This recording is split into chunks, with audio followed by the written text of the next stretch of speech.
ദൃശ്യം 1 കാണുമ്പോൾ ഏത് ക്ലാസ്സിലായിരുന്നു ഓർമ്മയുണ്ടോ? അയ്യോ ഐ വാസ് ടു സ്മോൾ, എനിക്ക് ഓർമ്മയില്ല. Too small. ഇല്ല നല്ല കുഞ്ഞായിരുന്നു.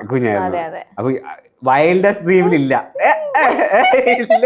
സിനിമയേ ഇല്ല. അപ്പൊ എന്ത് സിനിമയില്ല അപ്പൊ പിന്നല്ലേ ദൃശ്യം കാണുമ്പോൾ നല്ല പടവും അത്രേ ഉള്ളൂ. കൊള്ളാം. Okay okay. അല്ല ദൃശ്യമൊന്നും എനിക്ക് തോന്നുന്നു എന്റെ മനസ്സിൽ അങ്ങനെ ചിന്തിച്ചിട്ടേ ഇല്ല ഞാൻ ദൃശ്യം പോലത്തെ ഒരു മൂവിയിൽ ഞാൻ എത്തിപ്പെടുന്നു. അത് വലതുവശ കള്ളം കഴിഞ്ഞിട്ട് പോലും ദൃശ്യം 3 ഉണ്ടെന്ന് പറഞ്ഞിട്ടും ഞാൻ ഹൗസിലേക്ക് ആ ദൃശ്യം 3 ഉണ്ട് അത്രേ ഉള്ളൂ. അല്ലാണ്ട് എന്നെ വിളിക്കുന്നൊന്നും ഞാൻ ചിന്തിച്ചിട്ടേ ഇല്ല.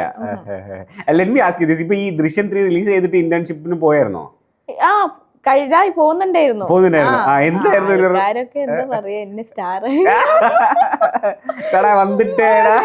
അവർക്കൊക്കെ ഭയങ്കര, കാരണം ലാലേട്ടൻ എന്ന് പറയുന്നത് അല്ലേ. അപ്പൊ ലാലേട്ടന്റെ കൂടെ പിന്നെ ലാലേട്ടൻ്റെ സീനുണ്ടോ, ഞാൻ പറഞ്ഞ ഉണ്ട്.